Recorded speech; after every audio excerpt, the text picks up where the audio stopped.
Hello and welcome to Worlds Together, the RPG opinion show. We are going to be talking tonight about creating a fun RPG character. What is fun? Well, that's open for debate, and that's one of the things we'll be talking about tonight. Hello, Fairy Bard. How are you doing tonight? So, before we get started, I just want to say that this is my opinion and your opinion. That's why I call it an opinion show. These are things that I use to create characters, techniques that I've used and that have been pretty good for me. And I just want to share them and talk about them and maybe get some of your techniques and learn from you guys. And we'll talk about this. None of this is right or wrong or any of that stuff. Hey, Rain, how you doing? So, what we're going to talk about tonight, the way we're gonna try to run this, but you never know where the show goes. Sometimes it derails. Eats Pringles. Yeah. Well, you're in for a good show tonight. Make sure you stick around. So first thing we're gonna take a look at is, come on, computer, you can do it. Is where to start. Getting into character. Um,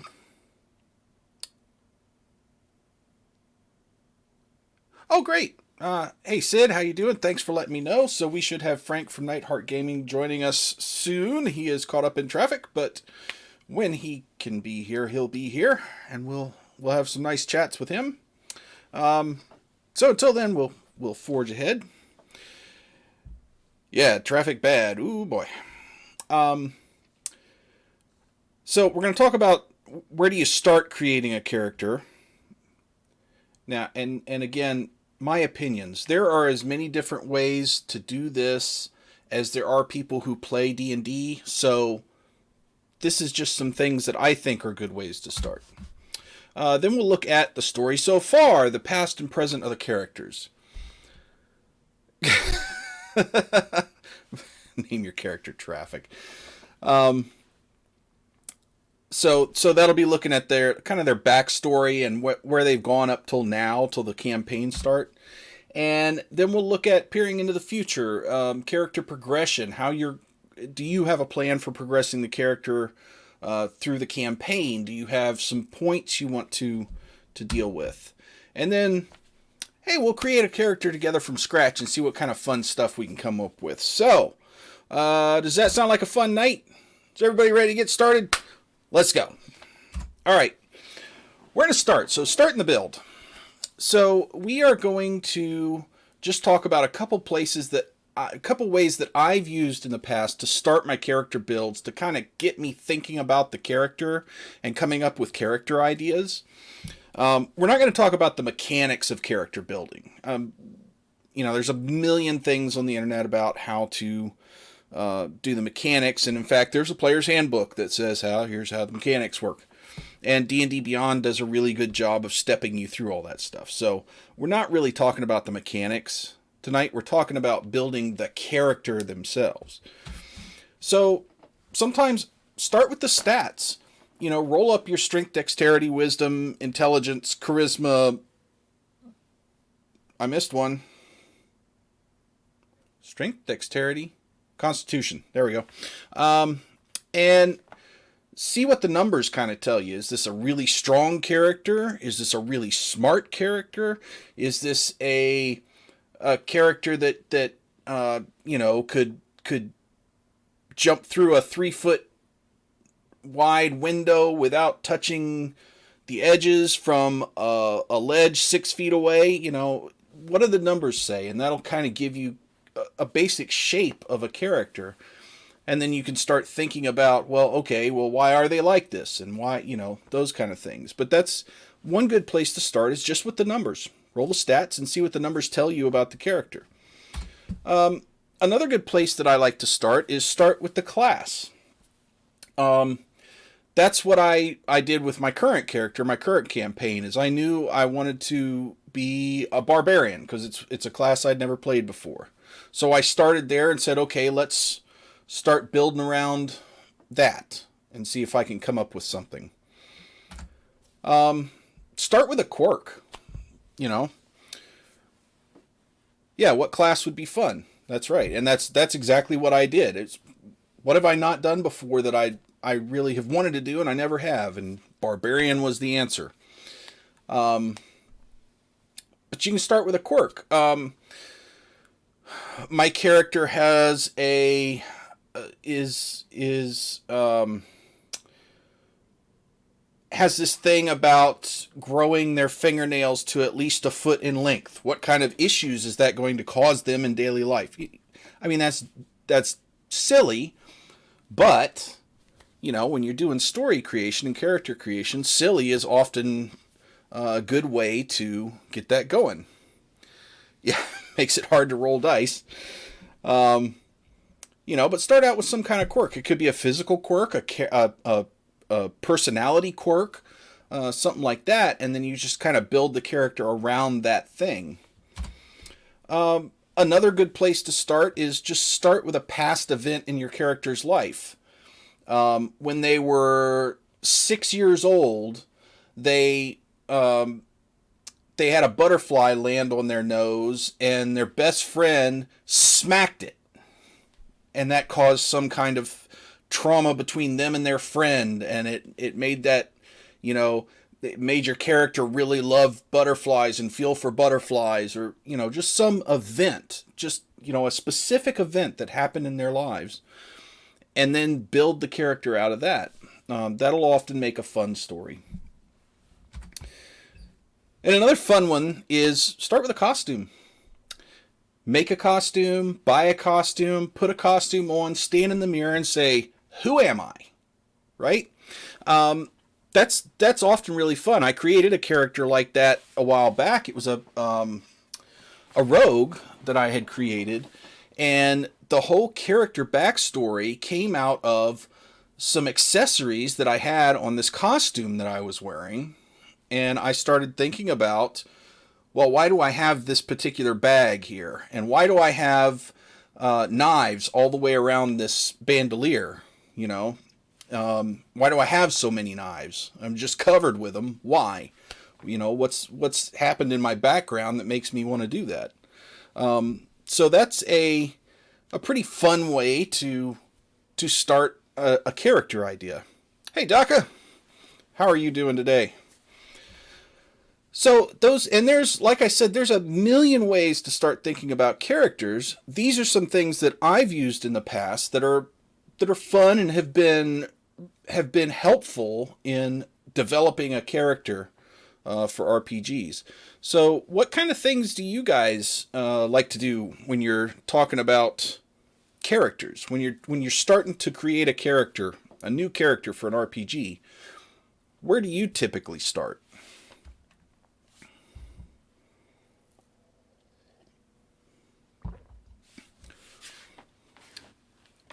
Yeah, quirks are really fun. I really, even if I don't start with a quirk, at some point during my character creation, I almost always think about that. Oh, yay, she's Monica. There's one thing you shouldn't have done. You shouldn't have let me press all those buttons. He uses prestidigitation to clean himself. That's funny. I like it. Hey, Neidhart. How are you doing? Good. Thank you. Doing good. Welcome to the show, and thank you for being here.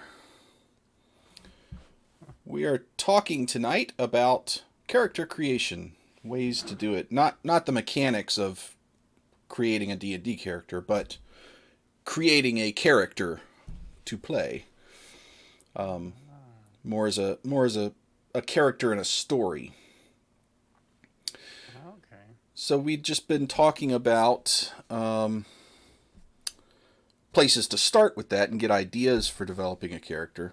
And of course, you can get those things just from your life, people you know. I mean, this guy'd make a real great character in D&D, or this, there's all kinds of ways to start this, but these are some things that I've started with in the past that have done really well in getting my brain situated towards creating a character. So now that we are kind of know where to start, let's take a look at the story so far. So this is the character's past and present. This is your backstory and things up to that. So over in the corner here, this is my current character. This is No, the gnome barbarian, and he has quite an extensive backstory. Now, is it necessary to do this to have fun in an RPG game? No. Absolutely not. You don't have to go this deep. I tend to severely geek out about character story, but it's not necessary to have fun. You could have just a one-line character backstory, just one sentence. You know, that's and just discover your character as you play. That's a perfectly valid way to play it. And I've actually done that before. It's kind of fun.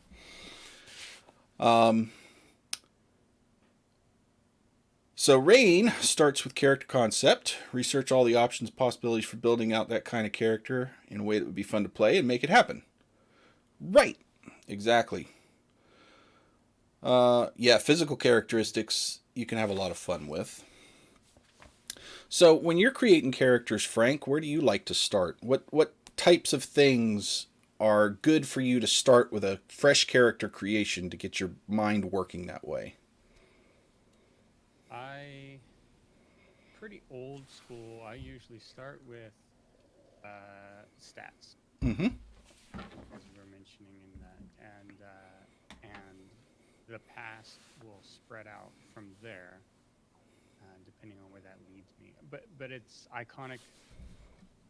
Sometimes it could be tropey, like the wizard who's an apprentice who, the things you've heard before, the rogue who's had a turn of heart, or I don't know, you could name all, right? You could go through every movie trope you've had. Sometimes it's that, but ends up taking over. But I like the stats. The stats sort of inform me how I'm physically and mentally going to act. And then I start thinking why and how does that fit? And how do I want to make that a character, a person? Right. Yeah, and that's a good way. I mean, I've done it that way too, and I think that's it's you let kind of instead of trying to come up with a character, you let the character kind of tell you what it's going to be, and then build it from there. And I really like that method. It's fun. So once we get a start on a character, okay, so we have this idea about this character. We've decided, okay, we're going to be a gnome barbarian, let's say. Right? And I've rolled my stats, so I've kind of got an idea, okay, he's pretty strong. He's not terribly smart because, that's the barbarian trope. And he's pretty dexterous, and he has, in my case, one of the things I decided was I had rolled a high charisma, but, being a barbarian, I decided it would be best to use that charisma as intimidation rather than persuasion.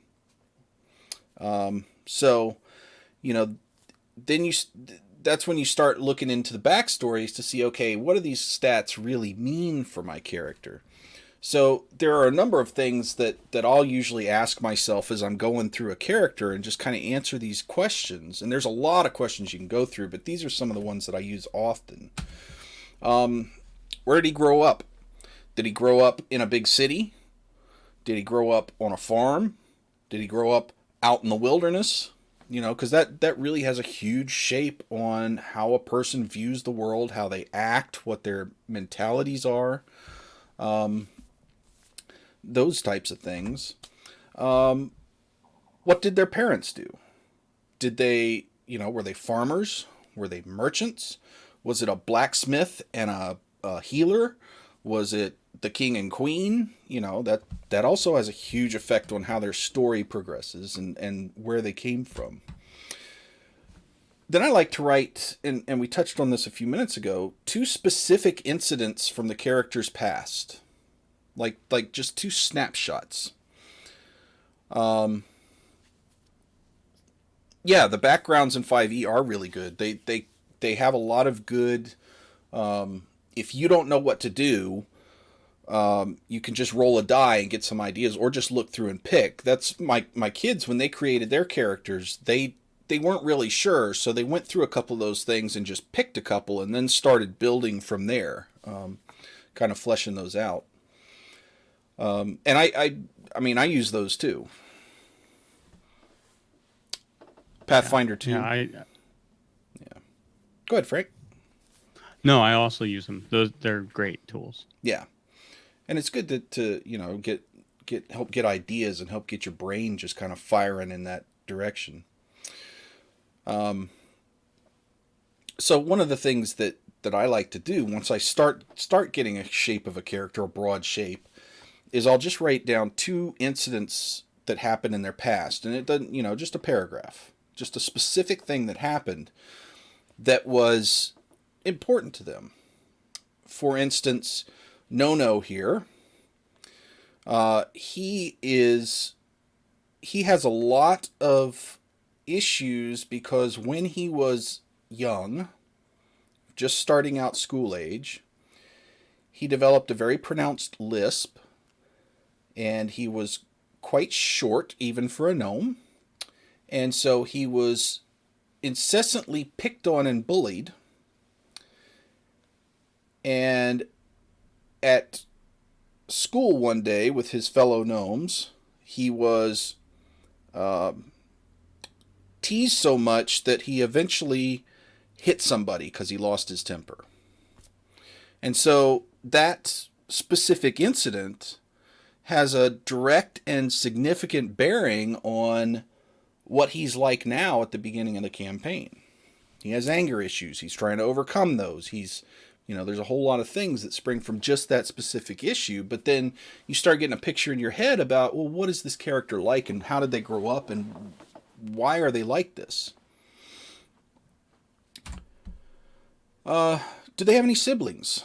I mean, that makes a big difference. Only children act very differently from children who have siblings. They look at the world differently. What do their siblings do? Are they older? Are they younger? Do they have jobs? Do they have professions? Yeah, trinkets are fun. Yeah. Why is my character carrying this item around? Yep. Those are great. I'm sorry, Frank, what was that? No, I was just gonna say these are, yeah. I like all of these. Like knowing if you had a sibling or family also. I mean, that allows other stuff for the DM later, which I know you're not in about yet, but it's great to play against or play off of. Right, exactly. This one I had a lot of fun with. Do you have a nickname? You could come up with some nickname for your character, and that could shape the entirety of your character. Right? Like, Yeah. Because then you got to think, well, why do they have that nickname? What happened that they caused them to get that? Why did it stick so much where they, just coming up with a nickname can really do a lot for your character story.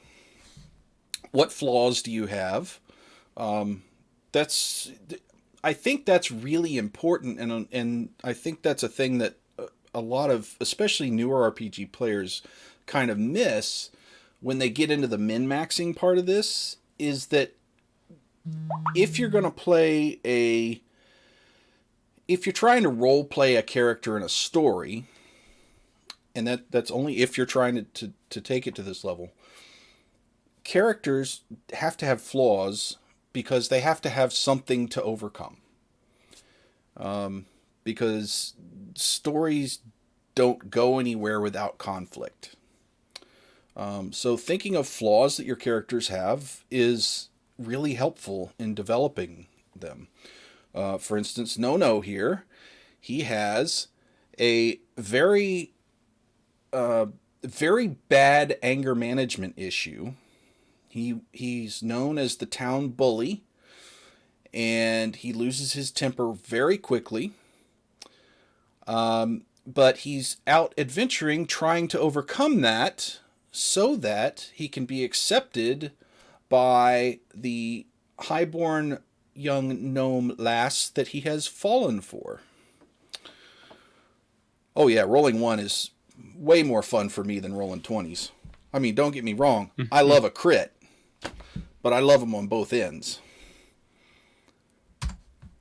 Yeah. If you don't choose a flaw, you'll end up just revealing your own personal flaws at some point. Right. And, well, I mean, there's a whole psychology discussion that goes on with that too. But, and kind of what flaws do you have, but what, and this kind of goes along with the same thing, but what is your demon? What is the major thing that your character needs to try to overcome that you're going to be working on during the campaign from a character personality perspective? So, for instance, for No, it is his big demon is his anger management issues, right? He's not trying to get rid of his lisp. He's not trying to get platform heels to be taller. He's trying to overcome his lack of anger management for a specific reason.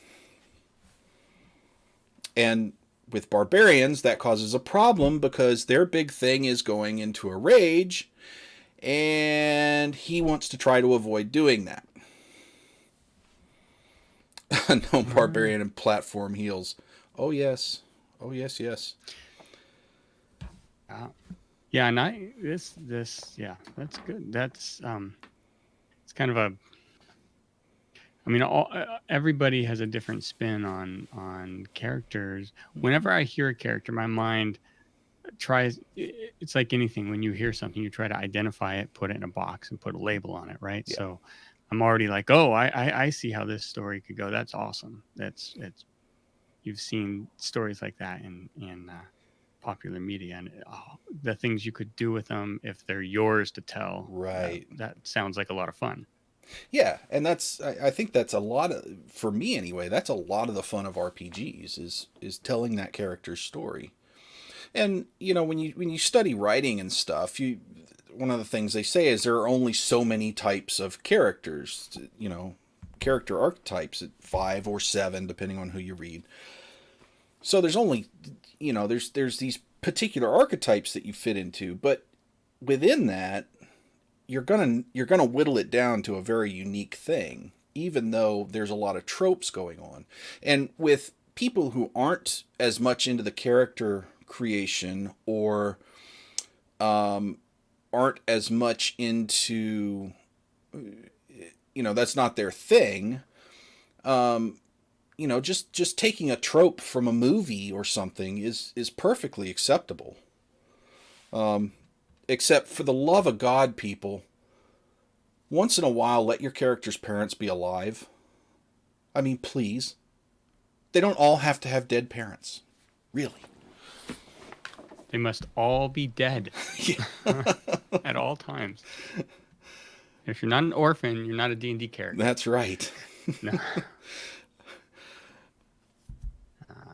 I mean, but just to, actually, that's a good point that goes into character building, and I think it probably has a different route that you could address a lot more. I don't know if you put it here yet, but that question is often, why are you an adventurer?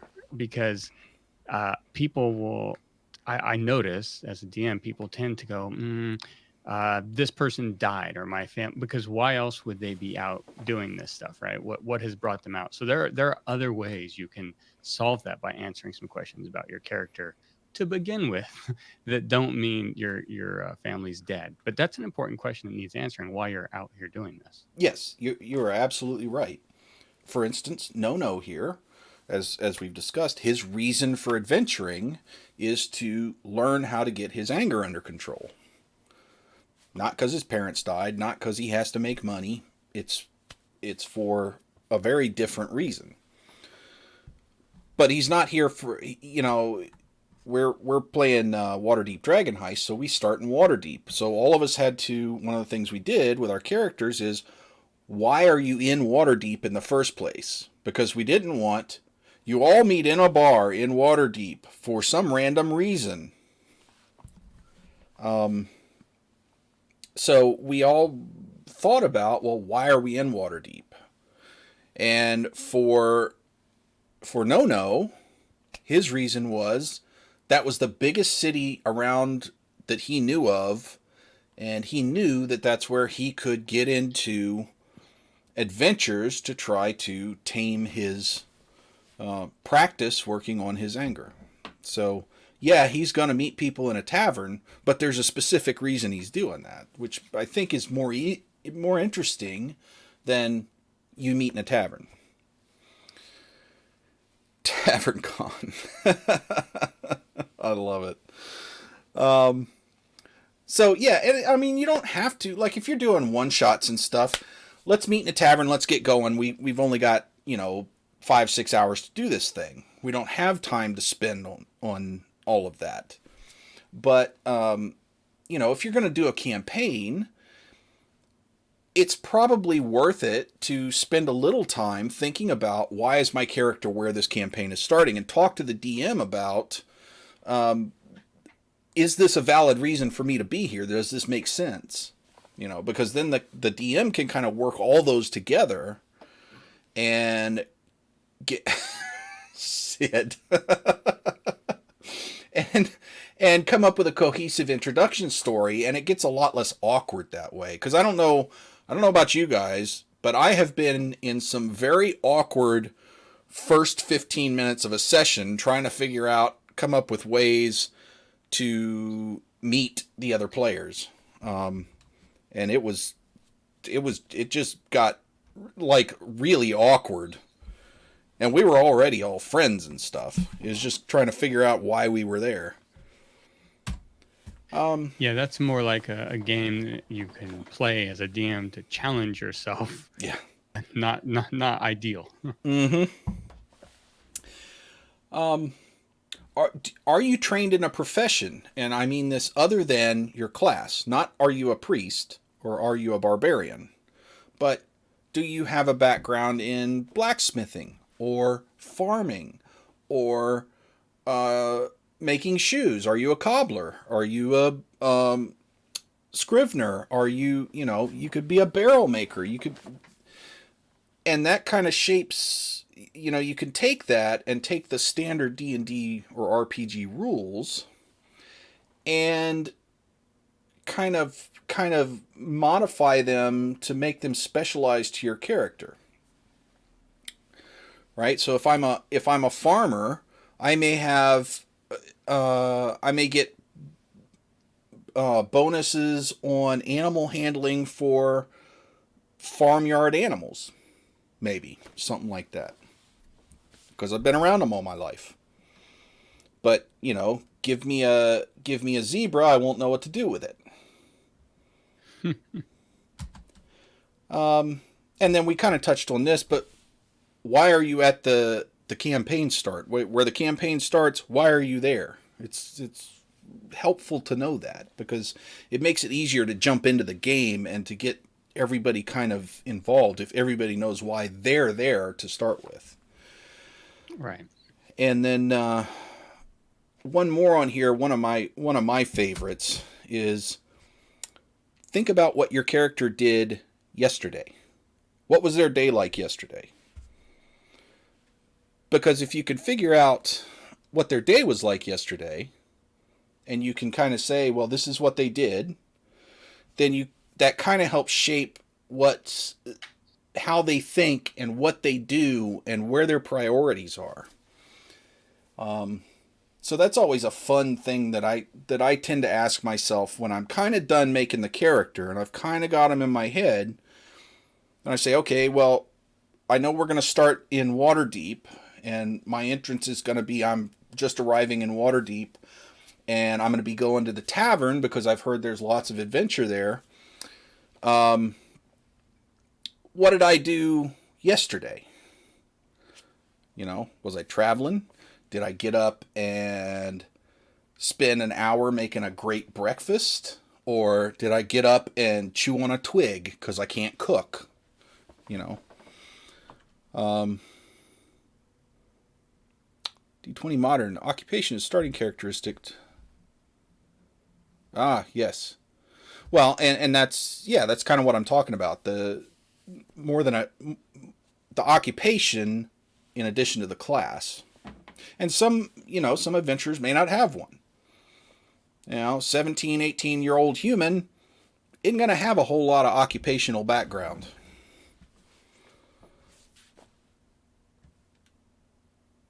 Yeah, but they can still know if they were threshing wheat, or if they were picking fruit, or if they were begging for food, Yep.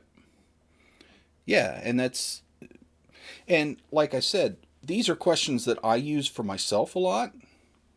What are questions, what are angles of your character that you guys think about when you're creating them? What kind of questions do you ask of your character? Because there's millions. Yeah. To be sure. That's a challenging question.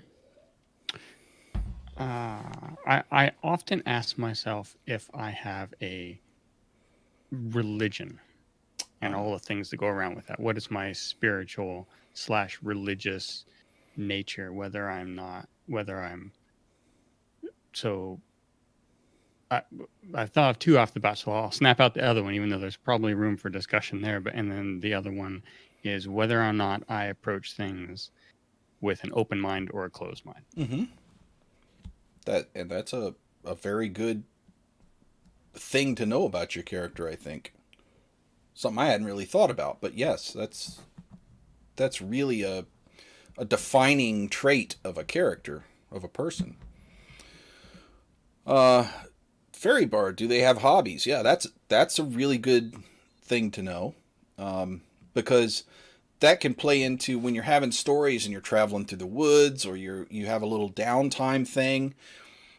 You can develop your character to the other players by letting them get into their hobby a little bit. They have things they like to do that they're not really good at, but they do anyway, like hosting a talk show, for instance. I don't know. Yeah. But yeah, and are they a persistent type of personality, or do they give up easily when they can't do something? That's an important character traits, and examining all these things. Like, now you don't have to go this far with character creation. I do, because I have a lot of fun just with this part of it. And for Nono, I started creating him 3 months ago when we started this past Sunday. So I spend a lot of time on character, but that's because that's the part of D&D that I really geek out about. How self-confident are they? Are they introverted or extroverted? Are they shy, silly, loud, quiet? Yeah, those are all fantastic things. And I have a lot of fun with that, because then I get to use those things to interact with the other players at the table. And we have discussions before we start about, don't forget that we are characters, not the players. So if my character is aggravating you, which Nono does, don't get mad at me. You get mad at Nono, don't get mad at me. So we remind ourselves before the sessions start that you need to separate those things. Because I have a tendency to play really annoying characters. Probably not far from real life, but I tend to get them a little over the top sometimes. But that's just because that's how I like playing them. Do they have kids themselves? Yeah, I have never played a character that has children themselves, but that would be a very interesting character. And I could probably play it better now that since I've been a father and I have kids myself, but of course, maybe not. Maybe I would play it all wrong. Who knows? But yeah, that's neat. Your bard has grandkids. Wow. So see, that's a whole another personality type to explore, and that seems like it would be really fun to me. All right, so now we've gotten them up to let's start the campaign with them. Now we're going to look at peering into the future, and this is talking about how your plans for your character progression. And so I titled this "Overcoming Demons in 3 Acts" because most stories, when you study writing or playwriting or any of that kind of stuff, most things are written out in 3 acts. It's not a rule. It's just most of the time that's how it works out. You know, Star Wars did it. Lord of the Rings did it. That's just how it works. Because that's how it works best to communicate the story through 3 acts. And I don't want to get into the details of what each of those is, but because that's Hitchhiker's Guide did it in 4 books. That's right.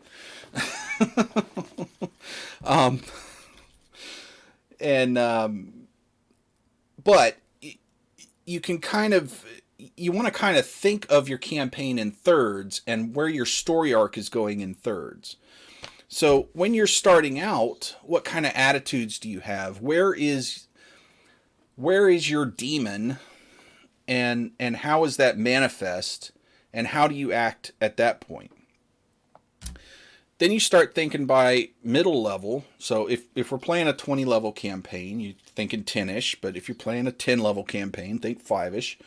But middle level, where do I think my character's going to be with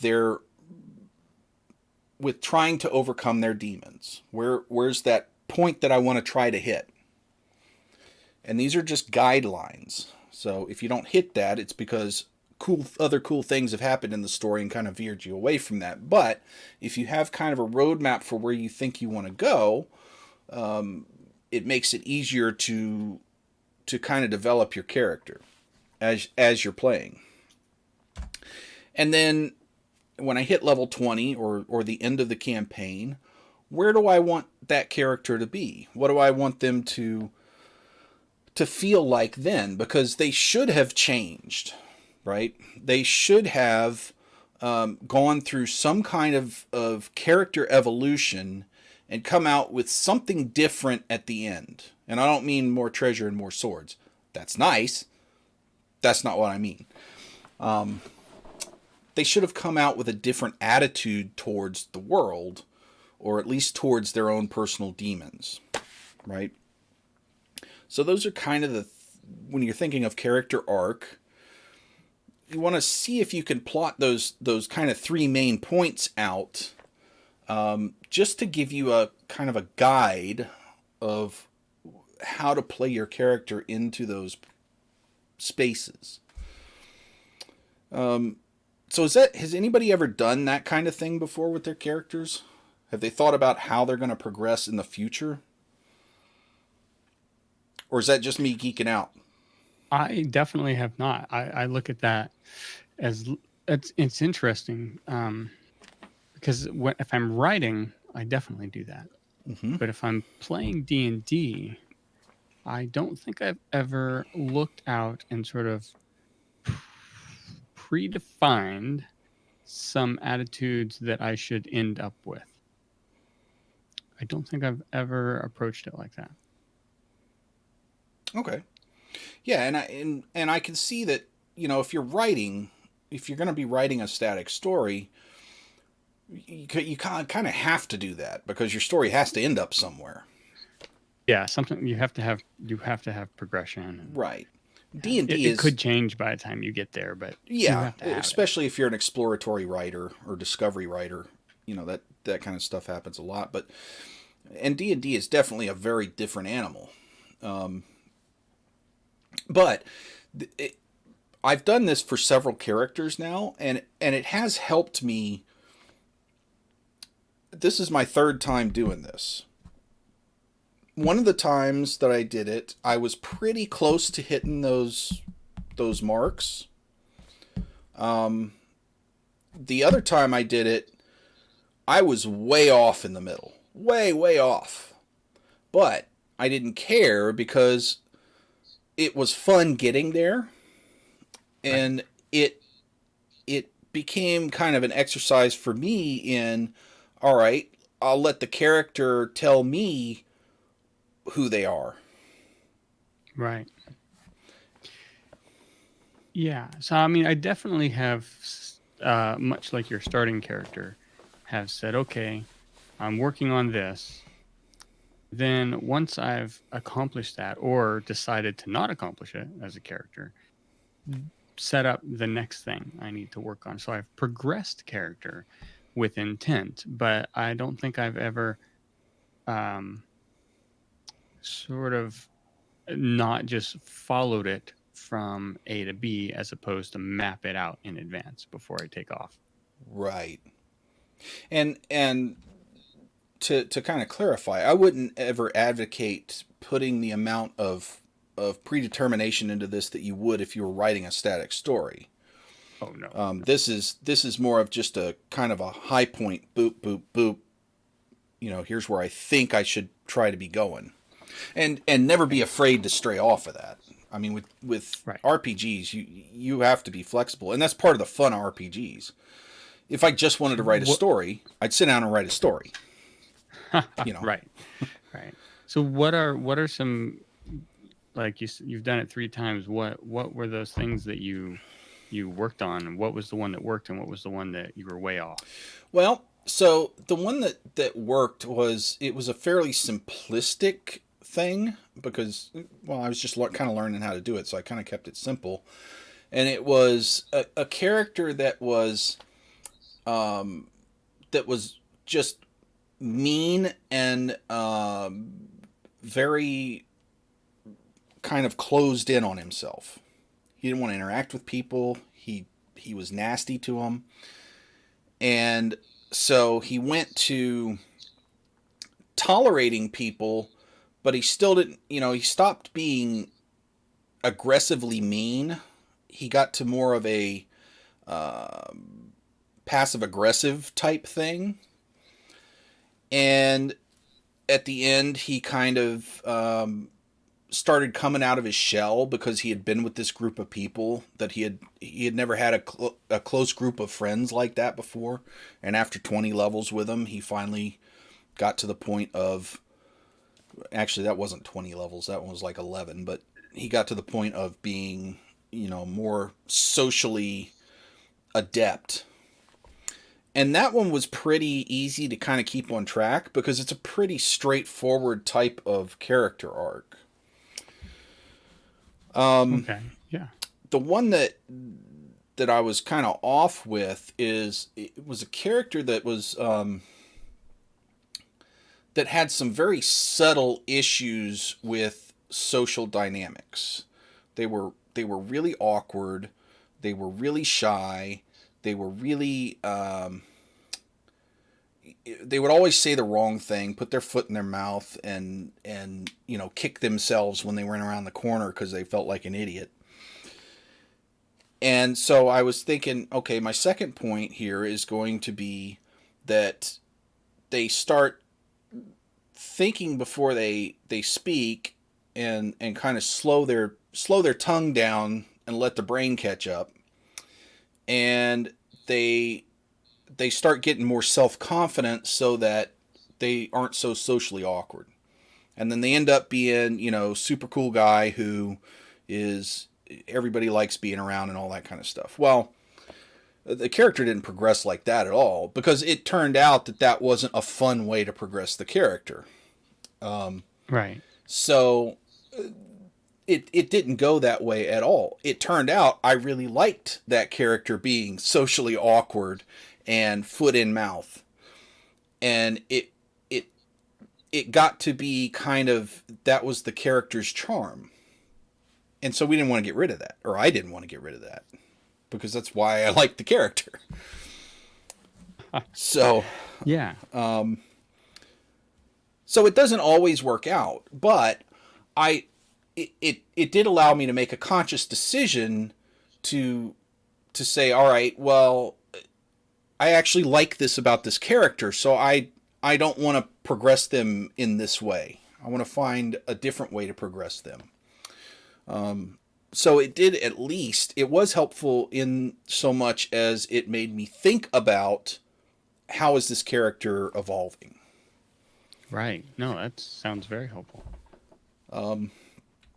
So, and then Nono now, I mean, my plans for him are kind of in between those. They're not, it's not terribly complicated, but it's problematic because his attempt to overcome his anger and not be rageful is in direct contrast to what his class is good at. And so his character development is antithetical to his class development. And so I'm just kind of interested to see how that plays out. So those are the kind of things that have informed like class changes for me as I've progressed. Like I've had characters that I started with a class and I was like, this is what I'm going to do. It's where I'm going to go. And then something would have happened along the way that I either, came across one of those things I wanted to change or improve.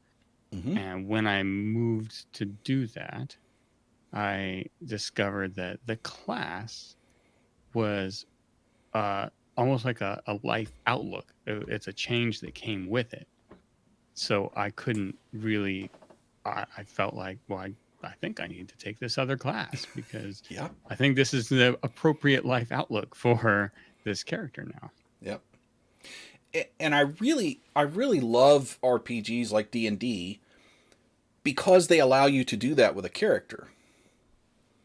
And something that I guess is kind of peripherally related to this that we made a decision on as a group is we don't play with alignment. We figure your character actions are your alignment. What your character does is your alignment, and your alignment is kind of a fluid thing. We don't think it should be locked in. Now, I understand when people do play with alignment and the DM gets the chance to have some fun and say, oh, your alignment just shifted because you're not playing that way, and have some kind of fun interactions with that kind of stuff. I don't have anything against alignment, but we tend to play it more that alignment is irrelevant for our characters other than our characters are going to act a certain way based on who they are. And the DM will make determinations with, like he'll actually give us advantage or disadvantage on something if he thinks it's way off of what our normal character would be doing. He'll also, we're starting to use, oh my gosh, my mind went blank. Where the DM gives out advantage that you can use. Inspiration, yes. We're starting to use that as a tool to kind of help with alignment, not to be a shifty type thing, and to kind of keep the characters aligned properly. Inspiration is one of those tricky tools. I look at alignment as mostly a character playing tool.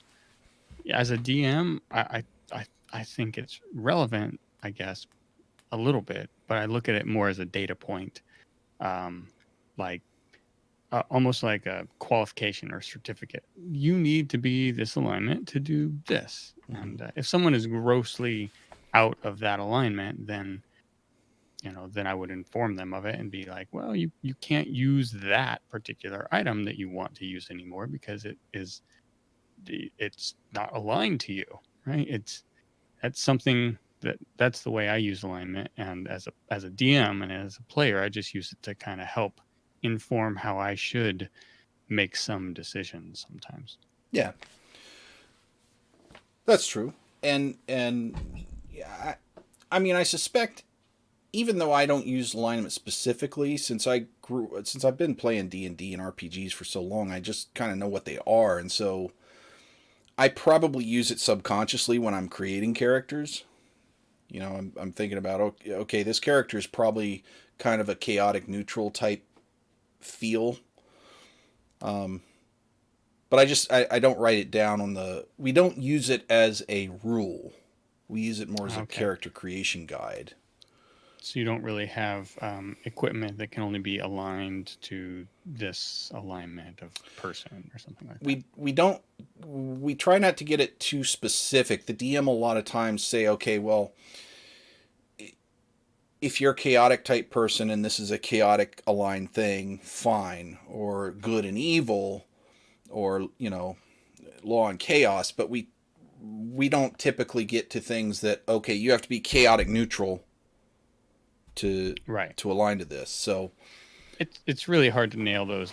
To be honest, even in the years and years I've played, picking out, sometimes you can tell when someone steps out of alignment, but most of the time it is very difficult to tell Right. if someone is acting exactly in an alignment, because it is different. It does not represent the same thing as choices you might make because of other reasons, and some of those could be alignment made. Yeah. You could easily make some evil choices as things where externally you would read those as evil as a good person and be thinking of your alignment the whole time, like you have to make this choice type of thing. Exactly. And that's not how real people act either. I mean, there's Not in the least. Yeah, there's some times where I'm all about the rules, and sometimes where I'm like, the rules are just getting in the way. Let's go chaotic here.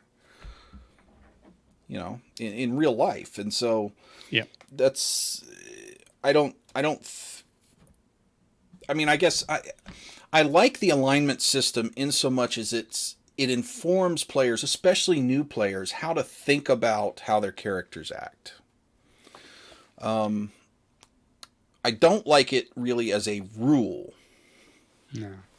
So I guess that's probably what I'm trying to get to, I think. Yeah. No, I can understand that. It's good to inform people, but not so much as a rule. It's a little, I think it's still only around because we don't really have something better. Yeah. It's simple to digest. Right.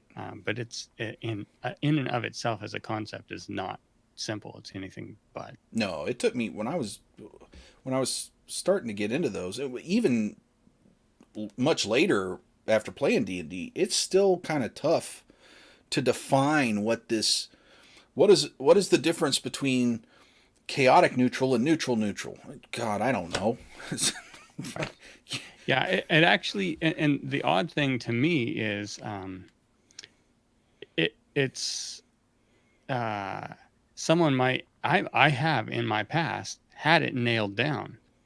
Then as I grew older, right, I went, that actually doesn't sound right anymore. And if you can do that, it is not a very good rule, right? Right.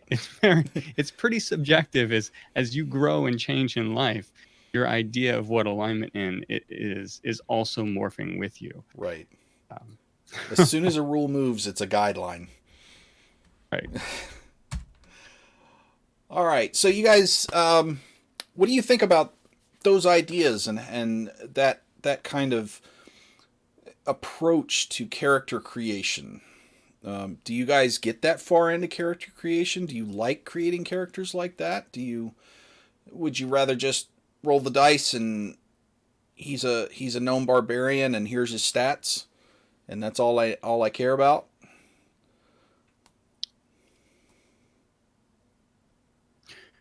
Or both. I'm sure both do both at some point. I mean, yeah, there's like if it's a one shot or something, you can't go into this much detail. There's just not the time, but and I don't, I like those. Hey, let's Saturday afternoon, let's just roll a one shot here. Take a break from our normal campaign and just do something a little different. That doesn't take a lot of thought and deep introspection. All right, so how about we create us a brand new character and see what we can learn from each other about how we do this. So let's create a Pringlemancer. How about that, guys? Pringlemancer. Yeah, I don't know what that is, but we'll figure it out. Well, they know how to mance Pringles. I know that much. So give me half a second to switch over here. And I'm just going to go into D&D Beyond, and we will pop off a little character here. So, I guess the first question is, where do we want to start? Okay, so I obviously have a method, but we're not focusing on rules so much as personality, right? That's right. It's not as much about, it's not the mechanical creation of a character. It's, I mean, we'll have to Right. do some of that to get into D&D Beyond, but Of course.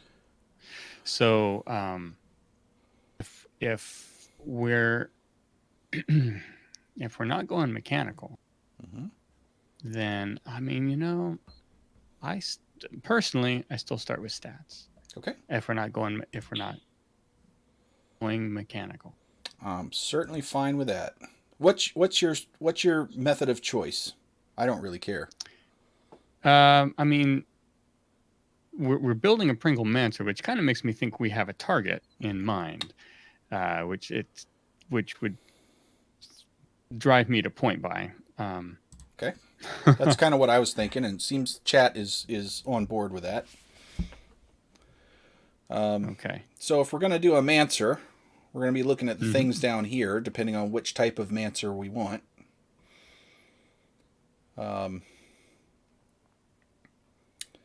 So, Not I as a point, not to change what we're doing, because if I know, see this is very interesting because you've called out Pringle Mancer, and so like I know what I want to do. right. Pringle Mancer means this, so I would probably go race, background, stats. If I didn't know what I wanted, I would go stats, roll type thing.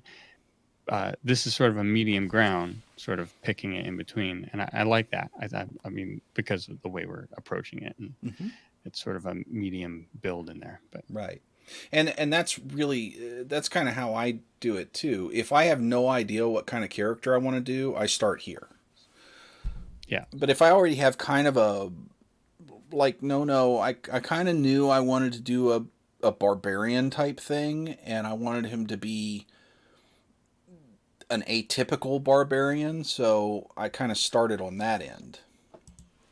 right. So I think maybe since we know we're going to do a Pringle Mancer, we should have some kind of casty class.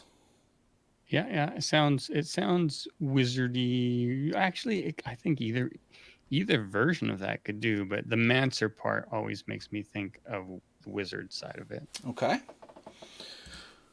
So we'll think wizard. I'm good with that. So we've got a Wizzy Mancer who is fond of potato chips. Yeah. All right. So, so where should we go from here? Now do we go to abilities and see how he kind of fleshes out? Well, I mean, so we're kind of thinking of fleshing this person out. Well, my first question would be, in the world, in your mind or in your head or how you approach, do you attribute certain physical and mental attributes? Obviously the game does, right? Yeah. To race. Yeah. So if you pick an elf, you're going to end up higher wisdom or something, but in your mind, does that hold you up on stuff? Like some people, obviously I don't think it does, because you picked a gnome barbarian. Right. So An exceptionally short gnome at that. right. So I don't think it does hold you up for that, but it does mean that you might want to. It does mean that you might just not even want to touch race until you get to the end, right? So I think, not necessarily to the end, but like it's almost irrelevant until you come up with where this person should have come from and been part of, and what society. So almost the end, as opposed to if it's an important role to you, then it should come at the beginning. Right. I don't think it doesn't sound too important to you. It's not usually important to me. For me, it's not. And honestly, most of the time, I will try to pick against stereotype because it's just more fun for me to play. Right. Well, so that attributes a certain level of importance too, right? So if we were going to go against type here, maybe a Pringlemancer is a half orc or a dwarf, or so it's kind of a different feel. He doesn't feel against type because wasn't it David Tennant? Yeah. Yeah. I'm sorry, I'm pulling in the stream lore. Yeah, that's right. Yeah, it was. So for those of you who don't know, this whole Pringlemancer thing, this was another place to start character creation. This came from me building a wizard tower, and then this lore sprung up about the Pringlemancer because I was building the tower out of a Pringles can. So. I think stats is a good place to go, though. All right. Yeah, I think that would be a reasonable place to go. Now, just to point out, as I was saying earlier, all of those next places to go are perfectly valid and will give you different flavors on how to build the character and lead you in different directions. So there's no wrong way to do this. And we've just discussed 3 different ways that would be perfectly valid. There's no wrong way to eat a Pringles. Is that what you're? That's right. And you can't eat just one. Mm-hmm. All right. So we know that this is going to be our big stat. Right. It's been a long time since I played a wizard. That is intelligence, right? They need some intelligence, yeah. So I would think that, I mean, although do we max that? Sounds like it. I mean, we could really fall back hard. I almost think of them as, but do you think of them as charismatic? A Pringlemancer? Probably not. I don't know. But I think of the Pringlemancer that we talked about as very charismatic, not maxed out, but yeah.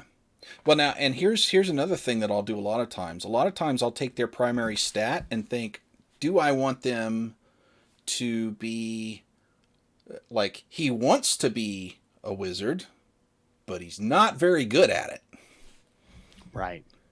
Which creates a fun character. So it is. I almost, in that case, I have done those before, and I build them as though they would make the perfect something else. Right. And then play them as not that. You should have been a fighter, dude. Right. David Tennant is Scottish. Dwarves are Scottish.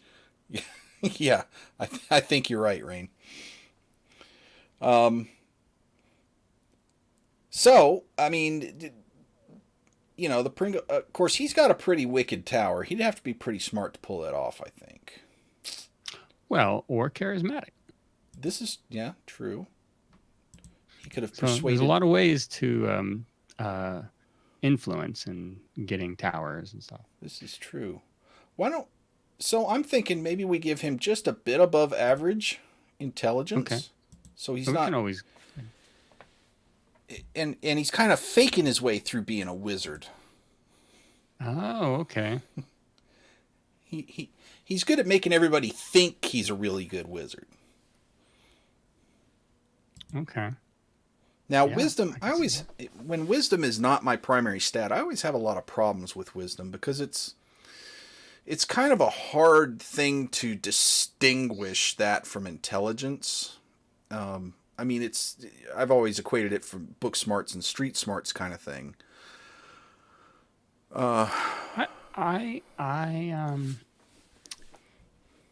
It's interesting because in the game, I don't equate it to the same things I equate it to out of the game. So I have very distinct silos of thought, I think, out in the game. In the game, I think of wisdom as,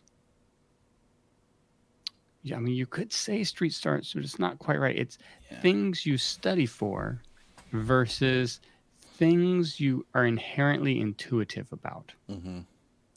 So I give it those two very distinct sections, which is not how I think of wisdom in real life.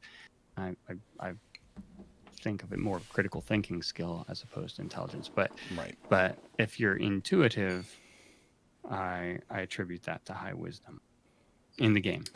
So, all right. So if he's depending on his social skills, let's say, to pass off as, this fantastic wizard, Hmm. then would that necessitate some higher wisdom as well? Now, at least average or a little above. I Push it too wouldn't far. have any negatives, but it wouldn't need to be too high, right? Yeah.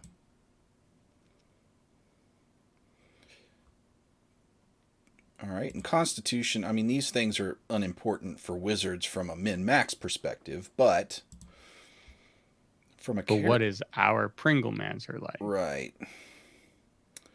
So,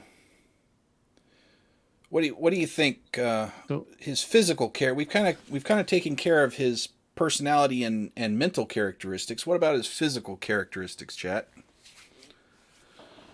yeah, What do you think? Is he going to be some beefcake wizard or beefcake.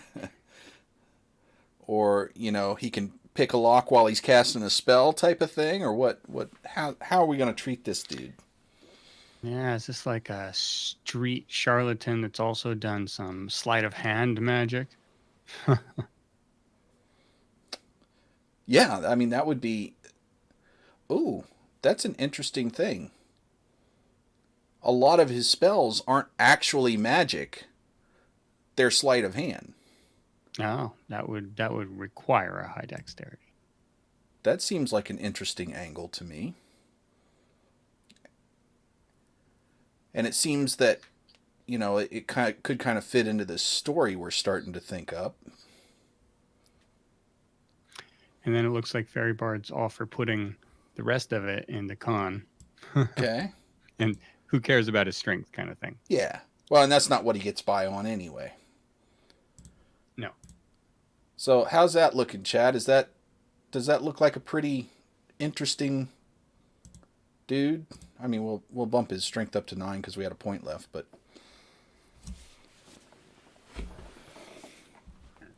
I think this is a dude we can create a story off of because this is a little atypical for a wizard. Yeah. Especially when your intelligence is your second lowest score. Now, what? Well, I'm not going to meta. I'm not going to get into the min maxing. But with this is what happens with me when you get to average numbers. With a strength of 11, I mean 9, and intelligence of 11. Does the 1 point make the difference? And I don't remember, and I don't think it matters. But I don't think it does. No. It would be better to have 10 and 10 for your bonuses, but and 8 and 12 even as a wizard. But right. But honestly, to fit the story, I'd actually be more okay with this. Yeah. He's about as smart as he is strong, so he's got to depend on some other things. Yeah, no, I like that. He's just pretty average intelligence, average strength. Yep. Yet somehow has come to be known as this wonderful Pringlemancer of lore. So how did he do that? Right. All right. So now I'm thinking we could probably start thinking about race here. Well,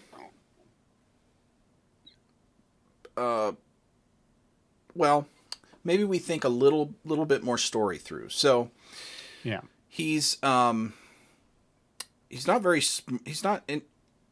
not really smart, not really strong, but he's very charismatic. So he can influence people real well. He can write the book how to win friends and influence people. And he's really good at sleight of hand type things. And he doesn't use that for thieving so much as deceiving people that he's more than he is. Yeah. So how do you grow into that? What's your childhood like to put you there? Right.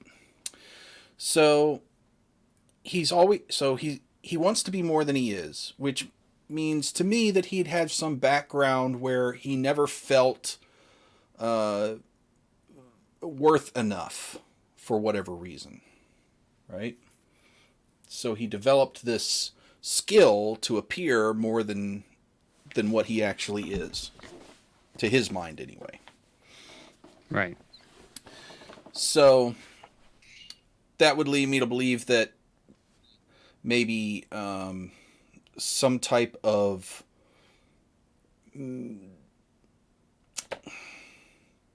It opens the door for a lot of stuff. It- You it could go all does. the way from urchin to nobility, right? yeah, The noble son that's never enough, or the street urchin that is never enough.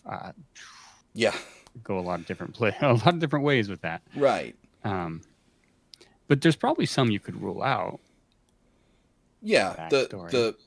the typical loving family type background is probably not going to lead to. Although a big loving family where he's the fifth out of 13 children could do something like that. Yeah. Yeah.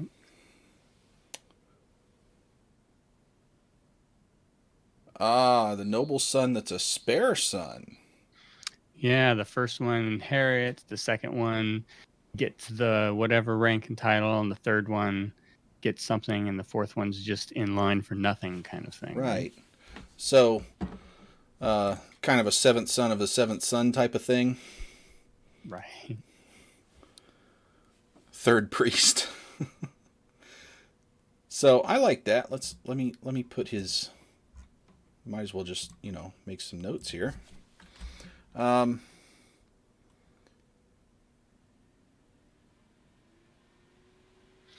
Yeah. So. Yeah. There we go. Sidwi's got a nice little breakdown there. Yep. That's exactly right. Good on you, history. Way to go, Sid. So he's fourth son of a noble. So feels worthless and tries to be more than he is.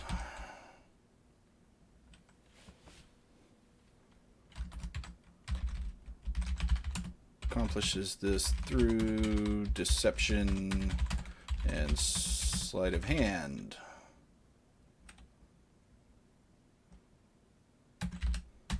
To project power that isn't really there. Maybe.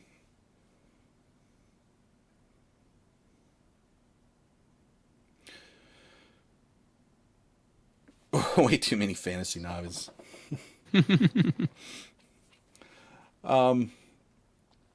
So I'm kind of liking this guy, actually. I mean, he sounds like he'd be kind of a jerk, but I like him as a character. Probably a good-hearted jerk, though. Yeah.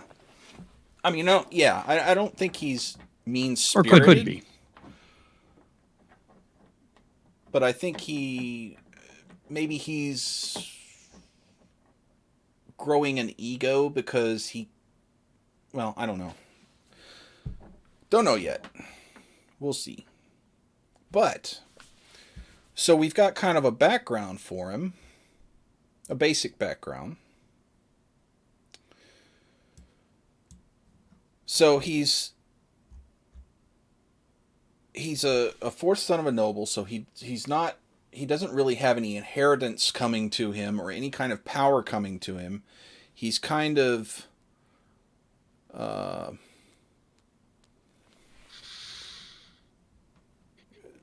Yeah, he's probably used to living with money, but not really having control over it himself.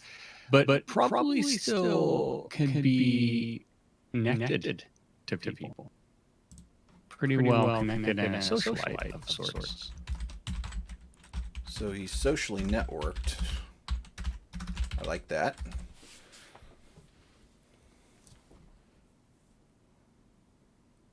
Oh, is there echo? I'm not hearing echo. You guys hearing echo through the Discord?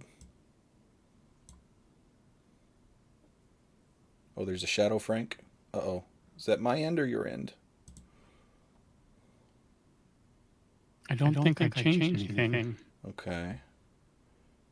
But Let's see. Yeah, something must be different. Looks like you're only coming through one channel here. Weird. Let's see. That may have just completely turned him off. Now, can you hear me still? Pay no attention to the man behind the curtain. I said it for rain. Yeah, so I turned you off.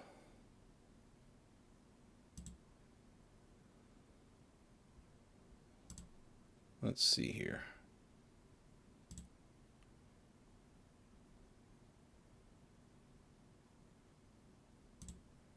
Was it doing that the whole time, guys? Help me out, chat.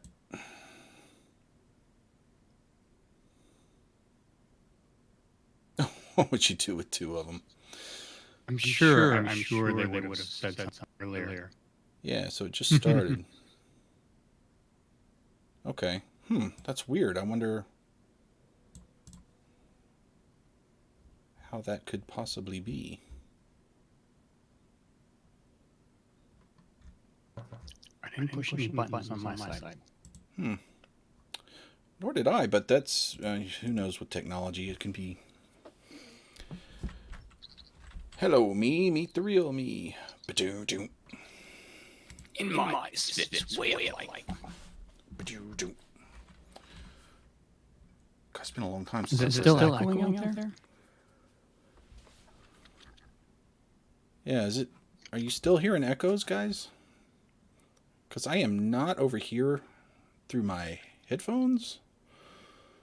And I don't think... All right, let's see here. Well, I know what I just did. Shouldn't have been, but I did it. So tell me if I'm echoing now, and maybe another change. I mean, I certainly don't hear one, but...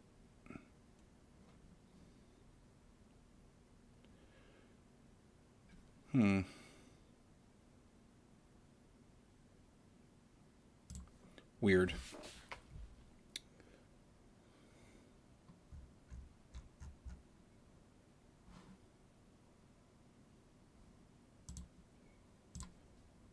Let me get this out of the way. Well, Frank, are you coming through at all? I'm just trying to be quiet as not to echo much. Oh, I see. Yeah, I'm not sure where that could be coming from. I'm going to change the input for Discord. There should be no reason to, but you know.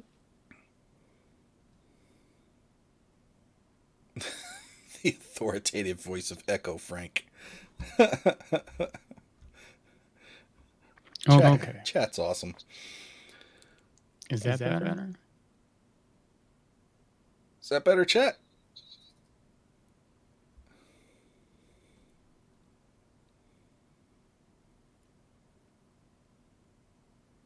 How weird. I'm talking more, Fairy Bard.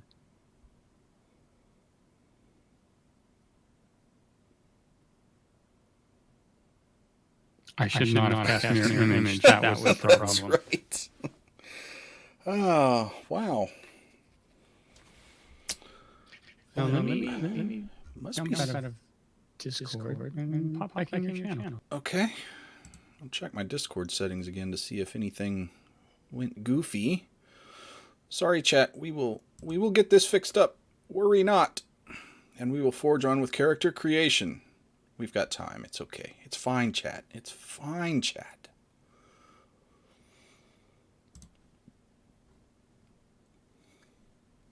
Well, my ins and out on Discord all seem to be in line. One more time. Back in.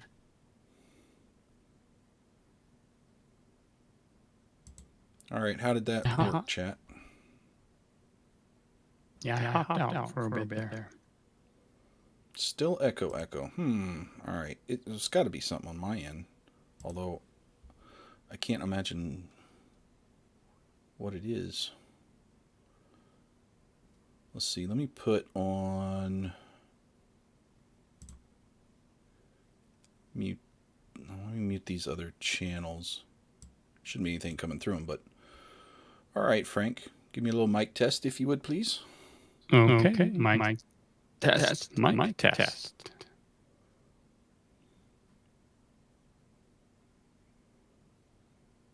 I just did it twice. That wasn't an actual echo. Had this been an actual echo. Sorry, I should have done it more than twice because it could have been an actual echo. That was silly. Has that helped any, chat?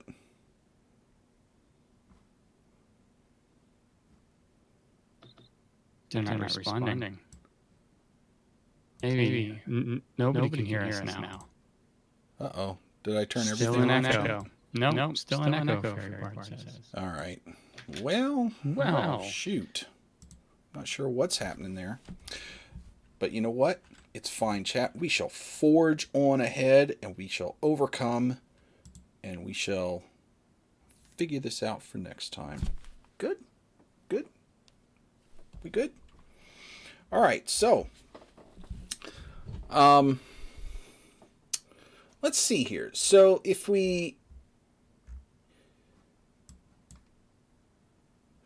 think I'd like to have a name for this feller now. I mean, it can't be Pringlemancer. That can be his nickname. But what do you think, chat? What's a good name for this dude? Whatever, Pringlemancer or whatever.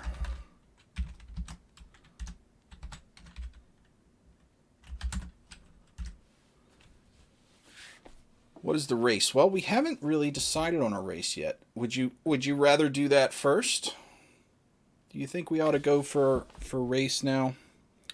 Because I'm down for that. All right, let's go race then. So if we've got this highborn, noble fourth son, Dorcas Twigstacker the third, then that is a Mance Pringler. That is a kind of sleight of hand. I kind of like that too. I'm sorry, chat, but we are overruling you because of the flash of brilliance from DACA.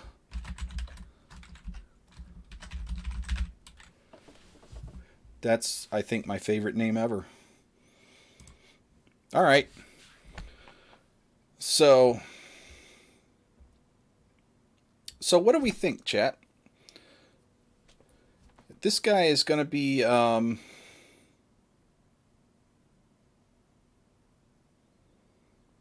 has to be kind of deaf. Go ahead. No, I'm good. Oh. Has to be kind of deft. He needs to be he's not going to be very strong. He's not going to be very big, but that's not, I mean, that doesn't really define any of the races. Any race could be like that. Wood Elf. Oh. Now, okay. So that's a kind of interesting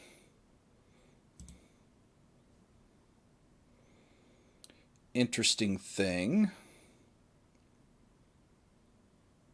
I kind of like that, I think. A good Wood Elf. Because they're going to be kind of, I mean, Wood Elves are a bit wild. They're dexterous, obviously. yeah, odd for his circumstances, but I think one of the yeehaw.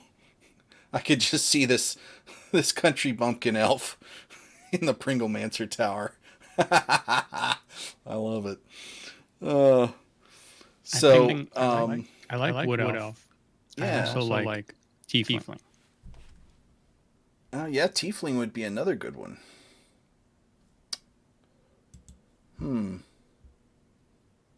All right, chat, vote Wood Elf or Tiefling.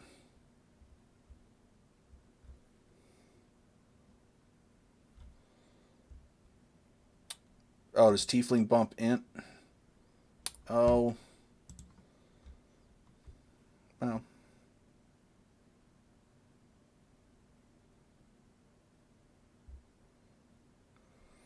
All right, so it looks like chat is leaning Wood Elf. I think we can make a compelling story out of Wood Elf. Not to mention the fact that the Wood Elf is going to bump Dex, and that kind of helps our story, I think, a little bit. Although a Tiefling would be an interesting story here. But we'll just go on from that. All right. So here's where I have a little bit of fun with this, because this helps me kind of,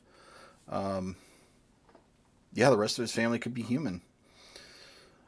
These things here, the proficiencies and the trinkets, as you said before, these kind of give me a little more insight into him. And when I'm picking these things, I start thinking about, all right, why is he good at investigation? Sulfur and brimstone flavored Pringles. So,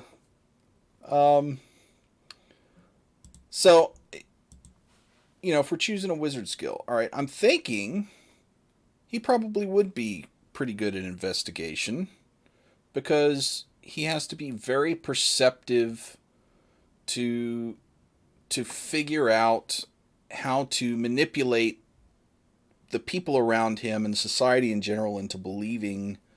So I'm thinking that would kind of lean towards an investigation skill or an insight. Maybe both of those. I mean, we get two. How not to get beat. So I'm thinking here his thing is going to be investigation and insight. Because he's not, I don't think he'd be terribly interested in history or book learning or arcana or religion. He just wants to know how to control what's going on around him right now. I'm thinking. I would second that. I would let his background, his noble background, get the history or whatever. Right. So, and I'm not going to worry about spells at the moment. We'll get to those. So we've done that. We've done the abilities. We've got a race. All right, a wood elf. This guy's getting pretty cool. Mance Pringler.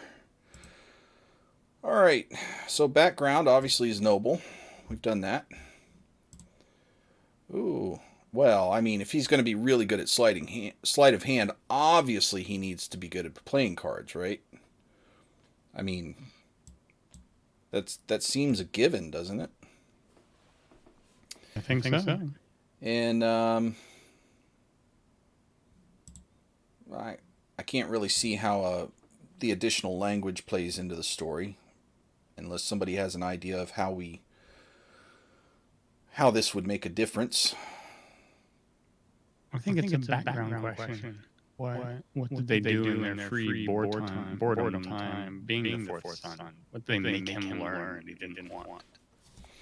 That's true. Maybe they... All right, so they would want him to know... So I'm sure they were, they would kind of... Who do they trade with? Well, good. Yeah, that's true. It could be a world question.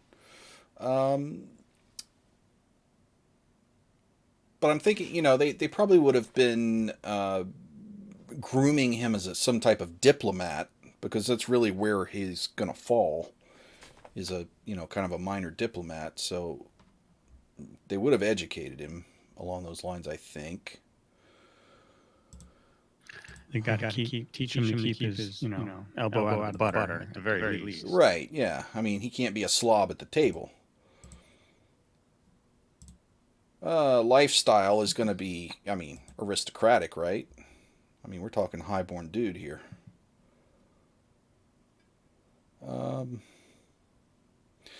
Now, I don't typically spend a lot of time on the physical characteristics until very much later, but we can if you guys want to. The hair color, skin color, eyes, height, weight, all that stuff.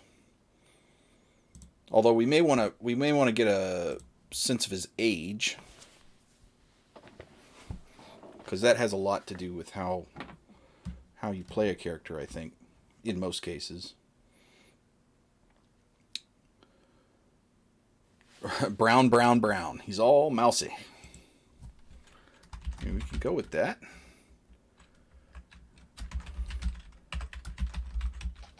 He's very brown. And so is he going to be... See, so I'm thinking this guy is kind of tall and lanky, right? For his race. Is the way I kind of picture him. And he's got very long, dexterous fingers.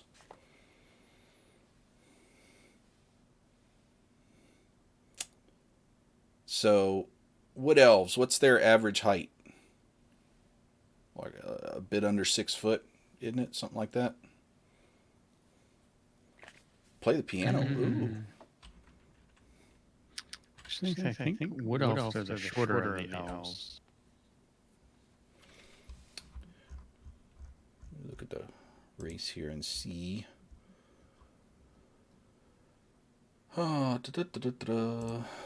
Wood elf details.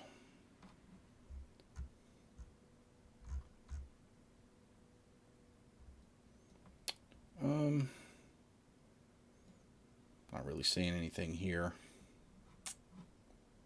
That's less than helpful.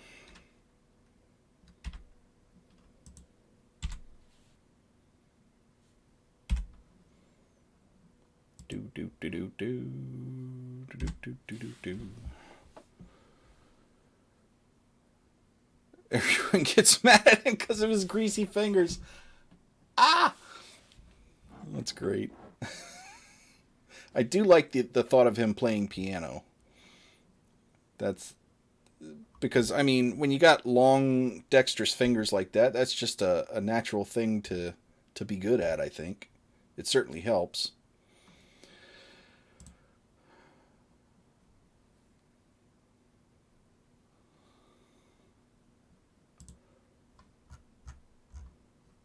Let's see, where were we? We were down here. Well, let's come back to details in a little bit. So, personality traits. Now, see, this is a good place. These are the things we talk. A harpsichord is a type of piano, yeah. It produces sound differently.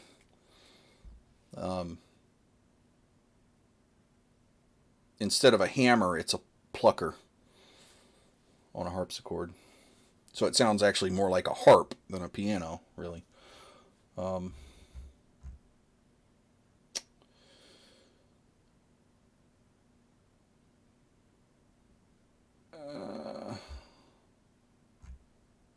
not even sure I really want to go through these things, because I think we're doing a good job of building the story, and then we can come back and fill those in based on what we know about him.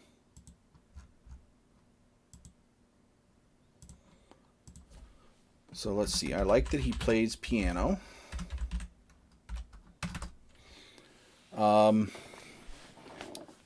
So what kind of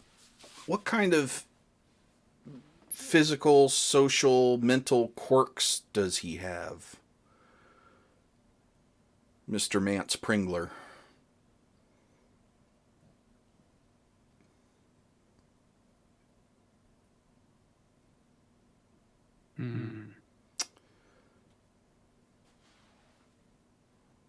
See, I'm thinking he's not terribly socially awkward. I think he's on top of his social game. Yeah.